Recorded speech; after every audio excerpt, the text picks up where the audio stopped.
All from Results are Basic English Grammar and Spoken Home.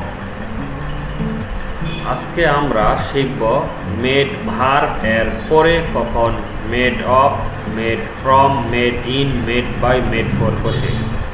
This is most important for any competitive exam. So let's get started our topic. আমরা জানি the chair is made from, of, by, in, for, would. This is appropriate preposition. এখন এই পাঁচটা অপশনের মধ্যে এখানে which one is correct in this sentence?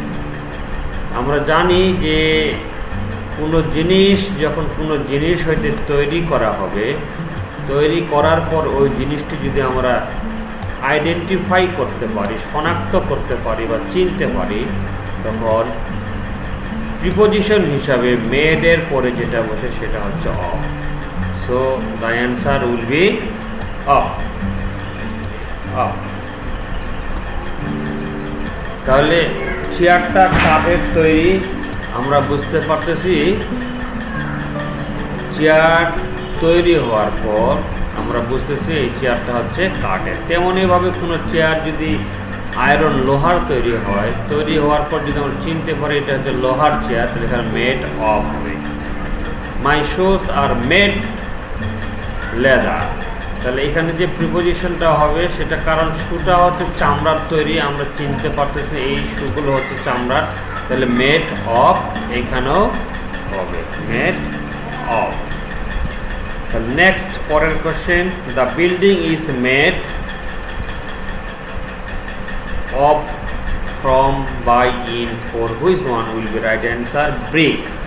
তাহলে এখানে হচ্ছে এই বিল্ডিংটা হচ্ছে ইটের তৈরি। বিল্ডিংটা কিসের তৈরি? আমরা চিনি তৈরি, সো এখানে হবে মেড অফ। তাহলে ইনশাআল্লাহ আমরা এই ধরনের কোশ্চেন আসলে ইনশাআল্লাহ আমরা বুঝতে পারবো মেড অফ। নাও নেক্সট পরের question, the paper is made from, of, by, in, for, bamboo. আচ্ছা দেখো এখানে পেপার, একটা পেপার তৈরি হয়, বলতেছে পেপার বাঁশ নলখাগড়া দিয়ে তৈরি, বাঁশ দিয়ে তৈরি। পেপারটা যে তৈরি হয় কাগজটা, এখানে কি বাঁশ দিয়ে নলখাগড়া দিয়ে তৈরি, আমরা কি আইডেন্টিফাই করতে পারি? নিশ্চয়ই আমরা পারি না। সেক্ষেত্রে এখানে অ্যান্সার হবে ফ্রম। পেপার ও ফ্রম। ডিয়ার, আই হোপ যে বিষয়টা clear. Tea is made dash sugar, তাহলে আমরা বুঝতেছি চা যখন তৈরি হয়, চায়ে যে চিনি থাকে সেটা আমরা কিন্তু চিহ্নিত করতে পারি না, তাহলে এইখানেও হবে অবশ্যই, এখানে কি হবে? ফ্রম হবে, মেড ফ্রম। তারপর plastic is made from, of, by, in, for, petroleum. Plastic যে পেট্রোলিয়াম দিয়ে তৈরি, আমরা কিন্তু বুঝতে পারি না প্লাস্টিকটা আসলে কি দিয়ে তৈরি। Which ingredient has in plastic, আমরা কিন্তু আইডেন্টিফাই করতে পারি না, বিদায় এখানে কি হবে? ফ্রম হবে। নাও পরের তিনটা একটু ভিন্ন, এখানে which will be right answer, কোনটি হবে right answer? This mobile phone, mobile is made from, of, যেহেতু এর দুইটার ব্যবহার আলাদা তাহলে যেটা তো হবে না, এখন বাই, ইন, ফর। এখন কোনো জিনিস যখন তৈরি হয় নিজস্ব একটা ব্র্যান্ডের নাম দিয়ে, তখন বাই হয়।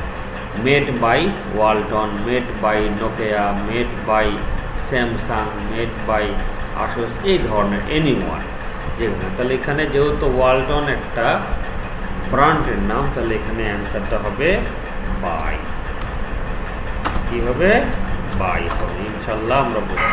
তাহলে এখানে this mobile is made by Walton. Similarly next, the fridge is made, fridge বানাতে এখানে বলেছে FRWZ, ফ্রিজ হবে।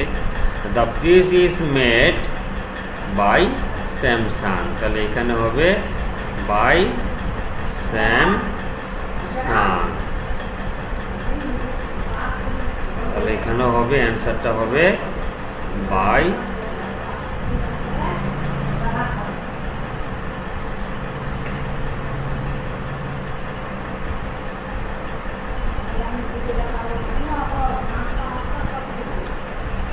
স্যামসাং। নেক্সট পরের, this pen is made by Jamuna. Jamuna একটা কোম্পানির নাম, সো এখানেও হবে বাই যমুনা। আমরা বুঝতে পারতেছি। দিস মোবাইল ইজ মেড, এখন কোনো ব্র্যান্ড যদি দেশের তৈরি হয় তাহলে আমরা সেখানে কি দিব? অবশ্যই ইন দিব। Brand in Bangladesh, brand in Pakistan, brand এই ধরনের। দেশের যখন তৈরি হবে কোনো কিছু তখন দিব ইন, তাহলে ব্র্যান্ড ইন। তাহলে this mobile is made in Bangladesh. This fridge is made in America. This fridge is made in America. তাহলে এখানে হবে ইন। তারপর পরেরটা, this fan is made in Pakistan. যেহেতু একটা পাকিস্তান একটা দেশের নাম, তো এখানে হবে ইন। এখন নাও নেক্সট পরের তিনটা আলাদা। The boy, the toys have been made from কখন হয় আমরা জানি, অফ কখন হয় জানি, বাই কখন হয়, ইন কখন হয় উইনো আমরা জানি। তাহলে this toys have been made for the babies, শিশুদের জন্য। জন্য আসতেছে, তো এখানে হবে ফর। নেক্সট পরেরটা, এ cage has been made for keeping bird, একটা খাঁচা পাখিদের জন্য কি করা হয়েছে? রাখা হয়েছে। সো এখানেও হবে for. T was made for us, আমাদের জন্য তৈরি হয়েছে, বাই হিজ মাদার। তাহলে এখানেও হচ্ছে for. I hope from this discussion you have clear which preposition set beside made after made.